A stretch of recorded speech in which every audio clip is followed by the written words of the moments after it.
तो स्वागत है आप सभी का आपके अपने YouTube चैनल एक अभियान एक प्रयास में। तो जैसा कि आप लोग देख ही रहे हैं कि आज का टॉपिक हमारा क्या रहने वाला है, एटम्स, यानी कि आज हम लोग परमाणु के बारे में पढ़ने वाले हैं। तो आज हम लोग डीपली तरीके से परमाणु क्या होता है, परमाणु का कौन कौन सा सिद्धांत आया था, इन सारी बातों पे चर्चा करने वाले हैं। ठीक है, तो आइए क्लास को स्टार्ट करते हैं और हम लोग समझते हैं कि परमाणु क्या होता है। देखिए, सबसे पहले तो परमाणु को समझने के लिए हमें पता होना चाहिए कि परमाणु और अणु, ये दो टाइप के जो वर्ड्स है, दो शब्द जो है, ये क्या होते हैं। इन दो शब्द को समझना बहुत ही जरूरी होता है। ज्यादातर देखिए, हम शुरुआत करते हैं रासायनिक समीकरण से। आप यहाँ से अच्छे तरीके से समझ सकते हो। जब भी हम रासायनिक समीकरण में किसी भी संख्या को लिखते हैं, अगर हमने यहाँ पे लिखा N2, यानी कि कहने का मतलब है यहाँ पे हमारा नाइट्रोजन कितना है, 2 नाइट्रोजन है। ठीक है, 2 नाइट्रोजन। अगर हम इसी को लिखे 2N, तो इन दोनों का मतलब क्या होता है, यानी कि आप इतने छोटे से वर्ड से समझ सकते हो कि अणु क्या है, परमाणु क्या है। अणु को इंग्लिश में मॉलिक्यूल्स कहते हैं और परमाणु को क्या बोलते हैं, एटम्स बोलते हैं। ध्यान में रखिएगा, N2 कहने का मतलब होता है कि नाइट्रोजन का 2 परमाणु, क्या कहेंगे, नाइट्रोजन का 2 परमाणु। N2 कहने का मतलब क्या है, नाइट्रोजन का 2 परमाणु। और अगर हम इसी चीज को 2L लिखते हैं, क्या लिखते हैं, 2L लिखते हैं, तो इसका मतलब होता है नाइट्रोजन के 2 अणु। क्या होते हैं, नाइट्रोजन के 2 अणु। तो ज्यादातर आप देखते होंगे कि जब भी हम किसी रासायनिक समीकरण को संतुलित करते हैं, बैलेंस करने का काम करते हैं, तो जो भी संख्या लगाते हैं बैलेंस करने के लिए, जो भी नंबर का यूज करते हैं, वो किसकी जगह पे करते हैं, अणु की जगह पे करते हैं, ना कि परमाणु की जगह पे। कहाँ पे यूज करते हैं, अणु की जगह पे यूज करते हैं। तो ध्यान रखिएगा, अगर ज्यादातर सवाल पूछा जाता है कि अणु या परमाणु में से कौन बड़ा होता है, ये बताना बहुत ही आसान है। चलिए, अगर हिंदी नेम इसका जाने, हिंदी नेम अगर देखें तो इसे क्या बोलते हैं, परमाणु। हिंदी में तो ये बड़ा लग रहा है, और इंग्लिश में से क्या, हिंदी में से क्या बोलते हैं, अणु। ठीक है, लेकिन अणु को इंग्लिश में क्या बोलते हैं, मॉलिक्यूल्स। तो यानी कि, और मॉलिक्यूल जो है ये एटम से क्या है, बड़ा है। क्या है, बड़ा है। तो हिंदी नेम में ये छोटा दिख रहा है, लेकिन इसका इंग्लिश नेम क्या है, एटम से ज्यादा बड़ा है। तो अणु क्या होता है, बड़ा होता है। और जो चीज बड़ा है उसको हम लोग क्या लिखते हैं, सामने और थोड़ा सा बड़ा लिखते हैं। ठीक है, आप रासायनिक समीकरण में ये देख चुके होंगे कि जब भी कोई अणु, हम लोग कोई भी संख्या लगाते हैं, तो वो किसी भी तत्व के सामने या फिर किसी यौगिक के सामने में लिखते हैं और बड़ा लिखते हैं, इसीलिए अणु को बड़ा कहते हैं। ठीक है, और हमारा जो परमाणु होता है, ये रासायनिक अभिक्रिया में पहले से ही मौजूद रहता है। ठीक है, तो ये क्या होता है, किसी भी तत्व के नीचे या किसी यौगिक के नीचे लिखा रहता है, तो उसे क्या कहते हैं, परमाणु कहते हैं। तो परमाणु क्या हो जाएगा, छोटा हो जाएगा। यहाँ से तो कौन बड़ा है कौन छोटा है ये तो समझ चुके हैं, अणु बड़ा है या परमाणु छोटा है। अब हम लोग समझते हैं कि अणु और परमाणु में क्या क्या डिफरेंटेड है, क्या क्या अंतर हो सकता है अणु परमाणु में, उसको समझ लेते हैं। तो देखिए, कुछ शॉर्ट तरीके से हम यहाँ पे लिखे हैं, बाकी इसको हर पॉइंट को समझते जाएंगे। अणु कहता है कि अणु किसे कहते हैं, तो अणु जो होता है ये पदार्थ का सूक्ष्म कण होता है। पदार्थ के छोटे से छोटे कणों को क्या कहते हैं, अणु कहते हैं। पदार्थ के छोटे से छोटे कणों को क्या कहेंगे, अणु कहेंगे। आप देख सकते हैं यहाँ पे हम लिखे हैं पदार्थ का सूक्ष्म कण, शॉर्ट में लिख दिए हैं। तो पदार्थ का जो छोटा से छोटा कण होगा उसे क्या कहेंगे, अणु कहेंगे। ठीक है, लेकिन परमाणु जो होता है ये तत्व का सूक्ष्म कण होता है। क्या होता है, तत्व का, यानी कि जो भी आप एलिमेंट्स पढ़ते हो, जो भी तत्व लेते हो, इसके छोटे से छोटे कण को क्या कहते हैं, परमाणु कहते हैं। यानी कि पदार्थ के सूक्ष्म कण को अणु और तत्व के सूक्ष्म कण को परमाणु। ठीक है, ये पहला अंतर याद रखिएगा। आप इसे परिभाषा में भी यूज कर सकते हैं, क्योंकि जनरली अणु और परमाणु का परिभाषा भी यही होता है, तो इसे ध्यान में रखें। नेक्स्ट अगर हम लोग बात करें कि अणु जो होता है ये स्वतंत्र अवस्था में नहीं पाया जाता है, पाया जाता है। अणु जो है, ये अणु स्वतंत्र अवस्था में पाया जाता है। कहने का मतलब है कि अणु जो है ये स्वतंत्र है, ये अपने मन से कुछ भी कर सकता है। तो इन्हें आप स्वतंत्र कह सकते हो, ये खुली आजाद है, इसे किसी भी तरह का प्रेशर नहीं होता है। लेकिन परमाणु जो होता है ये स्वतंत्र अवस्था में नहीं पाया जा सकता है। क्या होता है, परमाणु जो है ये स्वतंत्र नहीं होते हैं, ठीक है, तो ध्यान में रखिएगा। तीसरा पॉइंट को समझते हैं, कहता है कि रासायनिक अभिक्रिया में भाग नहीं लेता है।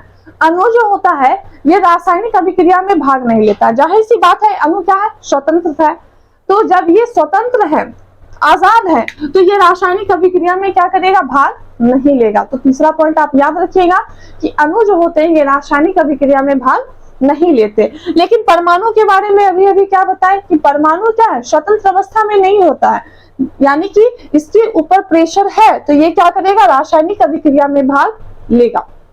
तो यहां से ध्यान रखिएगा कि जो स्वतंत्र नहीं है वो रासायनिक अभिक्रिया में भाग लेगा और जो स्वतंत्र है वो रासायनिक अभिक्रिया में भाग नहीं लेगा, ठीक है। चलिए लास्ट पॉइंट को हम लोग समझते हैं, कहता है कि अणु के विभाजन से क्या प्राप्त होता है, परमाणु प्राप्त होता है। यानी कि अणु को जब हम लोग तोड़ते हैं, उसका विभाजन करते हैं, उसको विभाजित कर देते हैं, तो क्या बनता है, परमाणु बनता है। लेकिन परमाणु के विभाजन से क्या क्या प्राप्त होते हैं, इलेक्ट्रॉन, प्रोटॉन और न्यूट्रॉन प्राप्त होते हैं। क्या होते हैं, इलेक्ट्रॉन, प्रोटॉन और न्यूट्रॉन प्राप्त होते हैं। अब जाहिर सी बात है कि ये इलेक्ट्रॉन, प्रोटॉन, न्यूट्रॉन क्या है, इसको भी समझते हैं हम लोग। इलेक्ट्रॉन, प्रोटॉन, न्यूट्रॉन जो होता है ये परमाणु के मौलिक कण होते हैं। आप यहाँ पे देख सकते हो, मैं लिख दिया है, इलेक्ट्रॉन, प्रोटॉन, न्यूट्रॉन जो है ये परमाणु के मौलिक कण होते हैं, ठीक है। जनरली इन तीनों का यूज पूरे केमिस्ट्री में ही होता है। बाकी अगर आपसे कोई सवाल कर दे कि परमाणु के मौलिक कण यानी कि इलेक्ट्रॉन, प्रोटॉन, अगर न्यूट्रॉन को छोड़ दिया जाए तो क्या इसके अलावा भी परमाणु के मौलिक कण है, तो है। देखिए सबसे पहले कहेंगे कि पॉजिट्रॉन, यानी कि इन तीनों के अलावा कौन कौन है, पॉजिट्रॉन, बोसॉन और न्यूट्रिनो। क्या है, न्यूट्रिनो। तो ये तीनों ऐसे होते हैं जो कि इलेक्ट्रॉन, प्रोटॉन और न्यूट्रॉन के अलावा परमाणु के मौलिक कण होते हैं। अब हम लोग इसको थोड़ा सा डीपली समझेंगे। देखिए सबसे पहले तो इसको थोड़ा सा मिटा देते हैं। देखिए यहाँ पे हमने एक सर्कल बनाया है, कहने का मतलब है ये सर्कल जो है हमारा क्या है, परमाणु। क्या है, परमाणु। देखिए देखा जाता है कि परमाणु क्या है, गोलाकार है। परमाणु क्या होता है, गोलाकार होता है, यानी कि परमाणु जो है ये गोल आकृति का होता है, ये सर्कल की तरह होता है। तो हमने एक गोल आकृति बनाया जिसका नाम क्या रखा, परमाणु, यानी कि एटम्स। अब कहते हैं कि इस परमाणु में, जैसे कि लास्ट पॉइंट था हमारा कि परमाणु के विभाजन से इलेक्ट्रॉन, प्रोटॉन, न्यूट्रॉन प्राप्त होता है। तो ये परमाणु के अंदर जो है इलेक्ट्रॉन, प्रोटॉन, न्यूट्रॉन कहाँ पे रहता है, इनको समझना है, ठीक है। तो देखिए जैसे ही हमें पता चला कि परमाणु क्या है, एक गोला है, यानी कि इसके बीच में नाभिक भी होगा। परमाणु के अंदर क्या है, नाभिक भी है, न्यूक्लियस भी होगा। तो ये तीनों जो होते हैं इस परमाणु के अंदर तो रहते हैं, लेकिन सभी चीज का स्थान क्या है, फिक्स है। जगह क्या होता है, फिक्स होता है। इसको समझते हैं। देखिए इस नाभिक के अंदर, परमाणु के नाभिक के अंदर दो चीजें पाई जाती है, प्रोटॉन और न्यूट्रॉन। क्या क्या पाए जाएंगे, प्रोटॉन और न्यूट्रॉन। और इलेक्ट्रॉन जो होता है ये नाभिक के चारों ओर घूमते रहता है, चक्कर लगाता है, ठीक है। परमाणु के अंदर अगर पूछे तो वो तो तीनों चीज ही होते हैं, इलेक्ट्रॉन, प्रोटॉन, न्यूट्रॉन। लेकिन परमाणु के नाभिक के अंदर सिर्फ दो चीज होते हैं, प्रोटॉन और न्यूट्रॉन। बाकी इलेक्ट्रॉन जो होते हैं इस नाभिक के चारों ओर क्या करते हैं, चक्कर लगाते हैं, यानी कि घूमते रहते हैं। साथ ही साथ आप ये भी जान लीजिए कि इलेक्ट्रॉन जो होते हैं ये नाभिक के चारों ओर जो चक्कर लगाते हैं, तो ये कुछ कक्षा में चक्कर लगाते हैं, कुछ चुनी हुई कक्षाओं में ये चक्कर लगाते हैं, जैसे जिसे आप ऑर्बिटल कह सकते हो, SPDF। इस तरीके के 4 ऑर्बिटल में ये क्या करते हैं कि चक्कर लगाते रहते हैं, ठीक है। और साथ ही साथ जानते हैं कि इलेक्ट्रॉन पे कौन सा आवेश होता है, प्रोटॉन पे कौन सा आवेश होता है। देखिए प्रोटॉन और न्यूट्रॉन जो है ये नाभिक के अंदर रहता है। प्रोटॉन पे होता है धन आवेश, यानी कि पॉजिटिव चार्ज। क्या होता है, पॉजिटिव चार्ज। और इलेक्ट्रॉन पे क्या होता है, निगेटिव चार्ज। इलेक्ट्रॉन पे कौन सा चार्ज, निगेटिव चार्ज। और न्यूट्रॉन जो होता है ये क्या है, चार्जलेस है, इस पे कोई चार्ज नहीं होता है, शून्य कह सकते हो आप, ठीक है। इलेक्ट्रॉन पे निगेटिव, प्रोटॉन पे पॉजिटिव और न्यूट्रॉन क्या हो जाएगा, चार्जलेस, यानी कि इस पे कोई आवेश नहीं होता है। अब हम लोग बात करते हैं कि थोड़ा सा इसके पीछे की कहानी को सुन लेते हैं कि क्या कहानी है। दरअसल देखा गया था कि जब परमाणु के अंदर इलेक्ट्रॉन कुछ ही चुनी हुई कक्षाओं में जब चक्कर लगा रहे थे या फिर कक्षा केंद्र के चारों ओर जब ये घूम रहे थे तो इनका क्या होता है, ऊर्जा खत्म होता है। अगर आप घूमते हो, चलते हो, फिरते हो, दौड़ते हो तो क्या होता है, हमारे भी बॉडी का एनर्जी खत्म होता है। तो ठीक इसी तरीके से इलेक्ट्रॉन भी जब नाभिक के चारों ओर चक्र लगाते हैं, घूमते रहते हैं, तो इनका भी ऊर्जा क्या होता है, खत्म होता है। तो ऊर्जा खत्म होते होते ही ये क्या करते हैं कि बाहर वाली सी कक्षा से यानी कि दूर वाली कक्षा से ये धीरे धीरे नजदीक वाली कक्षा में यानी कि केंद्र के पास जाते हैं। कहाँ पे जाते हैं, केंद्र के पास ही जाते हैं। ठीक है, जैसे कि आप लोग देखे होंगे कि मौत का कुआं जो होता है उसमें क्या होता है कि जब जो गाड़ी होता है वो पहले धीरे धीरे ऊपर आता है यानी कि अपने क्षेत्र को बढ़ाते जाता है। जिस काठी पे जिस कील पे वो राउंड करता है वो कील इस तरीके से सजाया रहता है कि वो धीरे धीरे अपने क्षेत्र को बढ़ा ले। फिर जब वो वापस नीचे जाता है तो भी क्या सेम कंडीशन है, वो बड़े क्षेत्र से धीरे धीरे नीचे की ओर यानी कि छोटे क्षेत्र में जाता है, फिर वो सेंटर में रुक जाता है। तो सेम यही कंडीशन है कि इलेक्ट्रॉन जो भी होंगे, इलेक्ट्रॉन्स भी जो नाभिक के चारों ओर चक्कर लगाते हैं, ये क्या करते हैं कि घूमते घूमते नाभिक के पास जाते हैं और इनका एनर्जी खत्म होने की वजह से यानी कि ऊर्जा नष्ट होने की वजह से ये क्या करते हैं कि उसी नाभिक में क्या होते हैं, गिर जाते हैं, उसी नाभिक में गिर जाते हैं। और नाभिक में पहले से क्या क्या मौजूद है, प्रोटॉन और न्यूट्रॉन मौजूद है, यानी कि धन आवेश है नाभिक में और चार्जलेस यानी कि बिना आवेश का भी है। तो जब इलेक्ट्रॉन उसमें जाएगा तो इलेक्ट्रॉन पे कौन सा आवेश था, ऋण आवेश, और प्रोटॉन पे कौन सा आवेश है, धन आवेश। तो ये दोनों ही क्या करेंगे, दोनों मिलकर इस पूरे परमाणु का अस्तित्व ही खत्म कर देते हैं। ठीक है, लेकिन ये जो है आपके क्लास 11th का कहानी है। क्लास 11th में ये चीजें जो है पूरे डीपली तरीके से बताया गया था, लेकिन ऐसा कहानी है, इसीलिए आप इसको भी ध्यान में रखिए। ठीक है, तो परमाणु के बारे में इतना समझ लिए। परमाणु के मौलिक कण को भी पढ़ चुके हैं कि 3 इलेक्ट्रॉन, प्रोटॉन और न्यूट्रॉन के अलावा भी 3 मौलिक कण परमाणु के होते हैं जो कि पॉजिट्रॉन, बोसॉन और न्यूट्रिनो है। ठीक है, तो इन तीनों नाम को भी आप याद रखिएगा। नेक्स्ट अगर हम लोग बात करें कि परमाणु के बारे में थॉमसन का क्या कहना था, जिसे आप लोग थॉमसन के परमाणु मॉडल के नाम से जानते हो, यानी कि परमाणु के बारे में जब थॉमसन ने बताया कुछ चीजों को तो उसे किसका सिद्धांत दिया गया, थॉमसन का परमाणु सिद्धांत या फिर थॉमसन का परमाणु मॉडल कह सकते हो। तो देखिए सबसे पहले यहाँ पे डेफिनेशन को हम लिखे हुए भाषा को अच्छी तरीके से, तो थॉमसन के द्वारा जो है परमाणु एक धन आविष्ट का बना होता है। परमाणु जो है ये धन आविष्ट का बना होता है, पूरे धन आवेश का ही बना होता है परमाणु, ये थॉमसन मानते हैं। ठीक है, जो कि परमाणु के संपूर्ण भाग के रूप में रहता है। कहने का मतलब है कि थॉमसन कहना चाहते हैं कि परमाणु जो है ये धन आवेश का बना होता है, जो परमाणु के संपूर्ण भाग में एक समान रूप से यानी कि एक लेयर में कह लो या फिर एक समान क्षेत्र में या समान दूरी पे ये क्या होते हैं, स्थिर रहते हैं। और इनका मानना है कि धन आवेश के अंदर जो इलेक्ट्रॉन होते हैं, धन आवेश के अंदर, कहने का मतलब है, इनका कहने का मतलब है कि ये परमाणु क्या है, पूरा धन आवेश का बना हुआ, और इसके अंदर इलेक्ट्रॉन जो है, हम आपको पहले ही बता चुके हैं कि इलेक्ट्रॉन पे कौन सा आवेश होता है, ऋण आवेश है। तो इलेक्ट्रॉन जो होता है इस धन आवेश के अंदर ठीक उसी प्रकार से रहता है जिस प्रकार से वाटरमेलन में यानी कि तरबूज में उनके बीज धसे रहते हैं।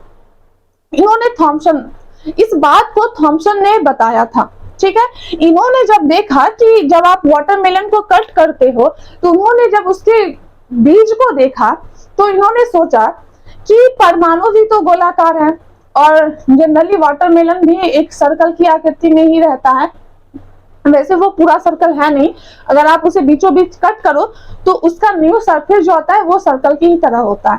तो उसमें बीज जो है यानी कि इलेक्ट्रॉन जो है, मान लो कि वो बीज क्या है, इलेक्ट्रॉन जिसपे ऋण आवेश है, और बाकी जो रेड वाला पार्ट होता है वाटरमेलन का वो क्या है, प्रोटॉन का बना हुआ, यानी कि वो परमाणु है। तो उस परमाणु के अंदर बीज जो है यानी कि इलेक्ट्रॉन जो है उसी तरीके से धसा हुआ है जिस प्रकार से परमाणु के अंदर बीज धसे रहते हैं।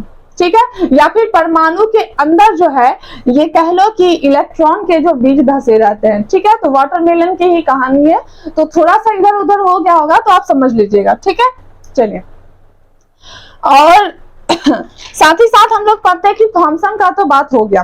अब जो है रदरफोर्ड ने परमाणु के बारे में क्या बताया, इन्होंने भी बहुत सुंदर सी मॉडल दिया है अपना, और इनके पीछे जो है इनका 3 मुख्य बातें हैं, और वो बातें हमेशा काम आती है, तो उसे भी ध्यान में रखेंगे हम लोग। रदरफोर्ड का जो परमाणु सिद्धांत था ये कितने में दिया गया था, 1911 ईस्वी में।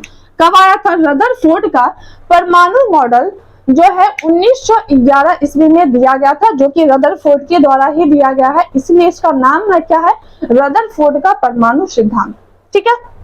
देखिए, तो इन्होंने कहा कि सोने के पत्थर पे जब अल्फा कणों को दर्शाया, ठीक है। चलिए, जो जो बोल रहे हैं आप कर लेते हैं।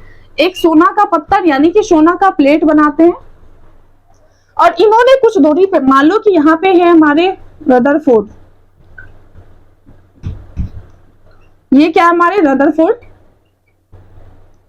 ये इमोजी पे नहीं जाइएगा, रदरफोर्ड है, ठीक है। और इन्होंने जब अल्फा किरणों को दर्शाया, कहां पे, सोने के पत्थर पे, जब इन्होंने अल्फा किरणों को सोने के पत्थर पे दर्शाया, तो हम भी दर्शा देते हैं, तो इन्होंने मुख्य 3 बातें को देखा था। कितनी बातों को, 3 बातों को देखा था। इंक भी धोखा दे रहा है लास्ट में।